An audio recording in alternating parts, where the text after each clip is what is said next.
Ravi colours இன்றைய trending பெண்களுக்கான exclusive கலெக்ஷனுடன் kurtis, palazzo pant, Patiala pant, துப்பட்டாக்கள், ஷேப்வேர்கள், நைட்டிகள், பிராண்டட் உள்ளாடைகளும் கிடைக்கும். ரவி கலர்ஸ், நேரு வீதி, ராஜா தியேட்டர் சிக்னல் அருகில், புதுச்சேரி. வணக்கம். முக்கிய செய்திகள்.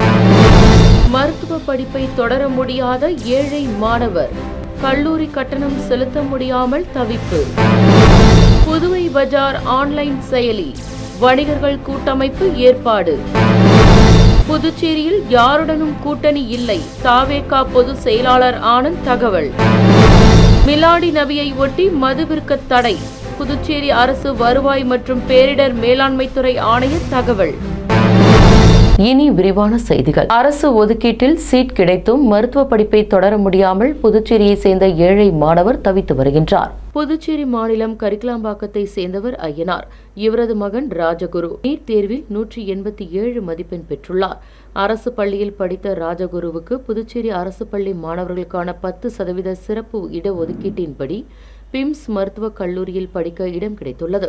இதனை அடுத்து ராஜகுருவுக்கு அரசு சார்பில் 4 லட்சம் கல்வி கட்டணம் செலுத்தப்பட்டுள்ளது. இவர் வருகின்ற 22ஆம் தேதி மருத்துவக் கல்லூரியில் சேர உள்ளார். இப்பொழுது புத்தகம், சீருடை, பேருந்து உள்ளிட்ட பல்வேறு கல்லூரி கட்டணம் செலுத்த 2 லட்சத்திற்கு மேல் தேவைப்படுவதாக தெரிவித்துள்ளார். இந்த தொகை இல்லாததால் ராஜகுரு மருத்துவ படிப்பை தொடர முடியாத நிலைக்கு தள்ளப்பட்டுள்ளார். இதனை அடுத்து தனது படிப்பு செலவிற்கு தன்னார்வலர்கள், அரசியல் கட்சியினர் உதவுமாறு கோரிக்கையும் விடுத்துள்ளார். சின்ன வயசுல இருந்தே டாக்டர் வந்து எனக்கு ஆசை. ஆனா அதுக்கேற்ற பணமும் வசதி என்கிட்ட இல்ல. அதுக்கு எனக்கு எங்க அம்மா சின்ன வயசுல இறந்துட்டாங்க. எங்க அப்பாவாலையும் நடக்க முடியாது. எங்களை எங்க பாட்டி தான் வளர்க்குறாங்க. அதான் எனக்கு டாக்டர் படிக்கணும்னா எனக்கு 10% ரிசர்வேஷன்ல நான் நீட் மார்க்ல 177 மார்க் எடுத்தேன். எனக்கு பிம்ஸ் காலேஜ் கிடைச்சிச்சு. அங்க வருஷத்துக்கு 5 lakhs கிட்ட இதை கேக்குறாங்க சம்திங். அதுல பாதி இதுதான் எனக்கு கவர்மெண்ட் கட்டுது. மீதி 1,22,000 இதை கேட்டாங்க. அது எங்களால கட்ட முடியாது. அதனால யாராச்சும் எனக்கு உதவி செஞ்சா கொஞ்சம் நல்லா இருக்கும். நாங்க ரொம்ப ஏழை குடும்பத்துல இருந்தா இருக்கோம். அந்த அளவுக்குலாம் வசதி இல்லை படிக்க வைக்கிறதுக்கெல்லாம். 12ஆம் வகுப்பு வரைக்குமே பஸ் ஃபீஸுக்கே அதுக்கே டெய்லிக்கும் 20 rupees ஆகுது. அது கூட என்கிட்ட காசு இல்லை. இப்ப டாக்டர் படிக்கணும்ன்றதுனால 5 lakhs கிட்ட கேக்குறாங்க.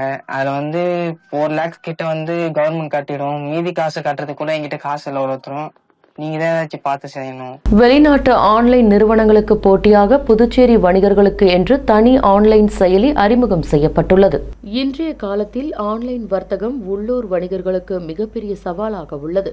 பலரும் வீட்டில் இருந்தபடியே ஆன்லைனில் ஆர்டர் செய்தால் அந்த பொருட்கள் வீடு தேடி வந்துவிடுகின்றன. ஆன்லைன் வர்த்தகத்தால் இந்தியாவில் குறிப்பாக புதுச்சேரியில் உள்ள சிறு வணிகர்கள் பெரிதும் பாதிப்புக்கு உள்ளாகி வருகின்றனர். அவர்களுடைய வாழ்வாதாரமும் மெல்ல மெல்ல கேள்விக்குறியாகி வருகின்றது. தங்களுடைய தொழிலை மீட்டெடுப்பதற்காக புதுச்சேரி மாநில வணிகர்கள் தற்பொழுது ஒரு புதிய முயற்சியில் இறங்கியுள்ளனர். அவர்களும் ஆன்லைனுக்கு மாறியுள்ளனர்.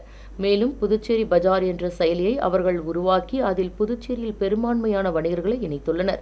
இந்த செயலியை டவுன்லோட் செய்து கொண்டால் அவர்களுக்கு தேவையான எந்த பொருளையும் உடனடியாக ஆர்டர் செய்து வாங்கிவிட முடியும். இந்த புதுவை பஜார் வலைதள செயலிக்கு அனைத்து தரப்பினரும் ஆதரவளிக்க வேண்டும் என்று புதுச்சேரி வணிகர்கள் கோரிக்கை விடுத்துள்ளனர். இதனிடையே புதுச்சேரி வணிகர்கள் கூட்டமைப்பு சார்பில் ஆன்லைன் வர்த்தகத்துக்கான புதுவை பஜார் செயலியை வணிக கூட்டமைப்பு செயலாளர் முருகபாண்டியன், ஒருங்கிணைப்பாளர் சித்திக் ரகுமான் ஆகியோர் அறிமுகம் செய்து வைத்துள்ளனர்.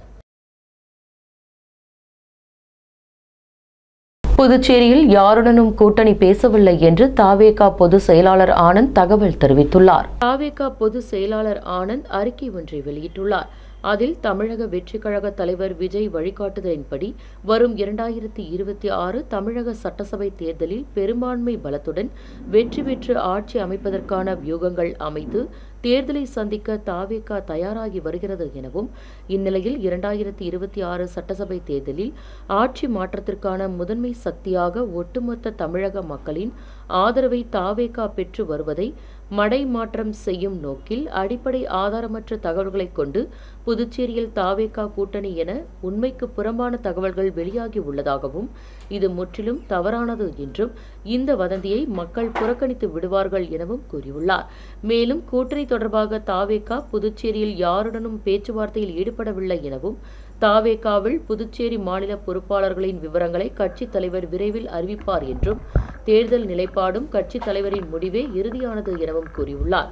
எனவே மக்களை குழப்பும் நோக்கில் தாவேகா தொடர்பாக யூகங்கள் அடிப்படையில் உண்மைக்கு புறம்பான தகவல்களை பரப்புவதை தவிர்க்க வேண்டும் என்று இந்த அறிக்கையில் தெரிவித்துள்ளார். புதுச்சேரியில் மிலாடி நபியை ஒட்டி செப்டம்பர் 5ஆம் தேதி மது விற்பனை தடை செய்யப்பட்டுள்ளது. புதுச்சேரி அரசு வருவாய் மற்றும் பேரிடர் மேலாண்மை துறை ஆணையர் மேத்யூ பிரான்சிஸ் செய்திக்குறிப்பை ஒன்றை வெளியிட்டுள்ளார். அதில் செப்டம்பர் 5ஆம் தேதி மிலாடி நபியை ஒட்டி புதுச்சேரி, காரைக்கால், மாஹே, ஏனம் பகுதிகளில் அனைத்து வகை மதுக்கடைகளும் மது அருந்த அனுமதிக்கப்பட்ட உணவகங்களில் உள்ள பார் மூடியிருக்க வேண்டும் எனவும் அன்று அனைத்து மதுக்கடைகளிலும் மது விற்க தடை செய்யப்படுவதாகவும் தெரிவித்துள்ளனர். மேலும் மீறுபவர்கள் மீது கலால் சட்ட விதிகள் 1970 கீழ் நடவடிக்கை எடுக்கப்படும் எனவும் எச்சரிக்கை விடுத்துள்ளனர். புதுச்சேரி செஞ்சி சாலையில் ஆக்கிரமிப்புகளை காவல்துறையினர் பாதுகாப்புடன் நகராட்சி அதிகாரிகள் அதிரடியாக அகற்றினர். புதுச்சேரி அரவிந்தர் ஆசிரமம் அருகே செஞ்சி சாலையில் 20க்கும் மேற்பட்ட கைவினைப் பொருட்கள் விற்பனை கடைகள் உள்ளது. இந்த கடைகளின் உரிமையாளர்கள் தங்களின் பொருட்களை சாலைகளை ஆக்கிரமித்து மேஜுகள் அமைத்து வியாபாரத்தில் ஈடுபட்டு வருகின்றனர். குறிப்பாக அப்பகுதியில் விடுமுறை நாட்களில் கடுமையான போக்குவரத்து நெரிசல் ஏற்பட்டு வந்தது. இதுகுறித்து நகராட்சிக்கும் போக்குவரத்து காவல்துறைக்கும் புகார்கள் குவிந்த வண்ணம் இருந்தன. கடைகளின் உரிமையாளர்களே தாமாக முன்வந்து சாலையோர ஆக்கிரமிப்புகளை அகற்றும்படி புதுச்சேரி நகராட்சி பலமுறை அறிவுறுத்தியுள்ளது. மேலும் நகராட்சி சார்பில் 3 முறை நோட்டீஸும் வழங்கப்பட்டது. இருப்பினும் கடை உரிமையாளர்கள் ஆக்கிரமிப்புகளை அகற்றாமல் இருந்து வந்தனர். இந்நிலையில் செஞ்சி சாலையில் ஆக்கிரமித்து வைக்கப்பட்டிருந்த பொருட்களை புதுச்சேரி நகராட்சி ஆணையர் கந்தசாமி, கிழக்கு பகுதி காவல்துறை கண்காணிப்பாளர் ஸ்ருதி ஆகியோர் முன்னிலையில் காவலர்கள் பாதுகாப்புடன் அதிரடியாக அகற்றினர். இதனால் வியாபாரிகளுக்கும் அதிகாரிகளுக்கும் இடையே வாக்குவாதம் ஏற்பட்டது. இருப்பினும் சாலை ஆக்கிரமிப்புகளை பொக்லைன் இயந்திரம் மூலமாகவும் சாலை வரை நீடித்து வைக்கப்பட்டிருந்த மேற்கூரைகள், கம்பிகளை இயந்திரம் மூலமாக வெட்டி அதிரடியாக அகற்றினர். இந்த சம்பவம் காரணமாக அந்த பகுதியில் சிறிது நேரம் பரபரப்பு ஏற்பட்டது.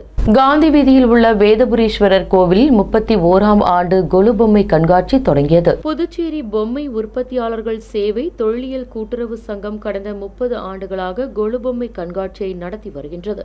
இந்த ஆண்டு நவராத்திரிக்கான கொலு பொம்மை கண்காட்சி காந்தி வீதியில் உள்ள வேதபுரீஸ்வரர் கோவிலில் செப்டம்பர் 3ஆம் தேதி மாலை துவங்கியது. கண்காட்சியை சபாநாயகர் செல்வம் துவக்கி வைத்து பார்வையிட்டார். இக்கண்காட்சி வரும் அக்டோபர் 2ஆம் தேதி வரை 30 நாட்களுக்கு நடத்த ஏற்பாடுகள் செய்யப்பட்டுள்ளது.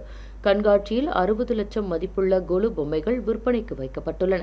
இங்கு வழக்கமான பொம்மைகளுடன் அயோத்தி ராமர், ராமானுஜர் வேத பாடசாலை, வளைகாப்பு அம்மன், கும்பகர்ண செட் உள்ளிட்ட 34 புதிய வகை பொம்மைகள் விற்பனைக்கு வைக்கப்பட்டுள்ளது. இந்த பொம்மைகளை புதுச்சேரியை சேர்ந்த பாரம்பரியமிக்க கலைஞர்கள் உருவாக்கியுள்ளனர். இவர்கள் புதுச்சேரியின் சிறந்த கலைஞர் என மாநில விருதும் பத்மஸ்ரீ விருதும் பெற்றவர்கள் என்பது குறிப்பிடத்தக்கது.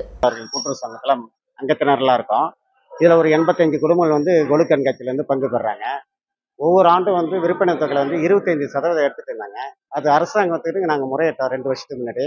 பதிவாளர் ஐயாட்ட முறையிட்டோம். பதிவாளர் ஐயாவும் அதுக்கு வாய்மொழி ஒப்புதல் படி நிர்வாகத்தில் சொன்னாங்க. கிட்டத்தட்ட ஒரு 12% குறைச்சி 13% எடுத்துட்டு இருக்காங்க. இது சம்மந்தமாக அரசாங்கத்தில் நாங்கள் ஒவ்வொரு வருஷமும் நாங்கள் கோரிக்கை வச்சுருந்தா இருக்கிறோம். எங்களுடைய ஊதியத்தை பிடிக்காதீங்க, எங்களுக்கு உழைப்பு போக்குவரத்து செலவினங்கள், இங்கே விற்பனை ஆள் போட்டு விற்பனை பண்ணுறது, எங்களுக்கு உழைப்புலாம் எங்களுக்கு முதலீடு பத்தல, இந்த 10% லாபமே எங்களுக்கு இதுதான் கிடைக்கிறது, அதையும் நீங்களே எடுத்துக்கிட்டேன் அப்படின்னு நாங்கள் அரசாங்கத்தை பல வருஷம் கோரிக்கை வச்சுருந்தோம். இந்த ஆண்டு பதிவாளர் ஐயாட்ட கோரிக்கை வச்சுருக்கோம். அந்த 10% எங்களுக்கு இது வரைக்கும் எந்த ஒரு ஒப்புதலும் சொல்லலை. பதிவாளர் ஐயா நாளைக்கு வர சொல்லியிருக்காங்க. இது அரசாங்கம் தலையிட்டு எங்களுக்கு புதுச்சேரி முதல்வர் ஐயா ஒட்டுமொத்த ஏழைகளுடைய குடும்பங்கள் வாழ்வாதாரம் சிறிதளவு ஓரளவுக்கு வளர்ச்சி பெறும். அது எங்களுக்கு இந்த 10% நிதியை பிடிக்கூடாது.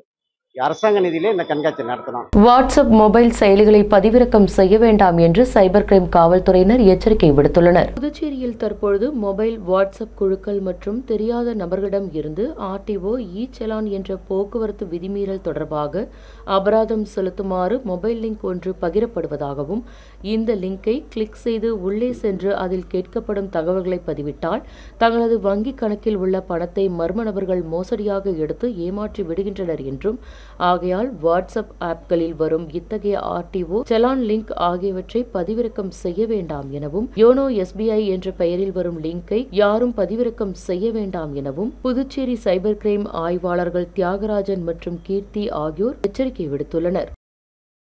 அடுத்து வருவது புதுச்சேரியின் இன்றைய தங்கம் மற்றும் வெள்ளி விலை நிலவரம்.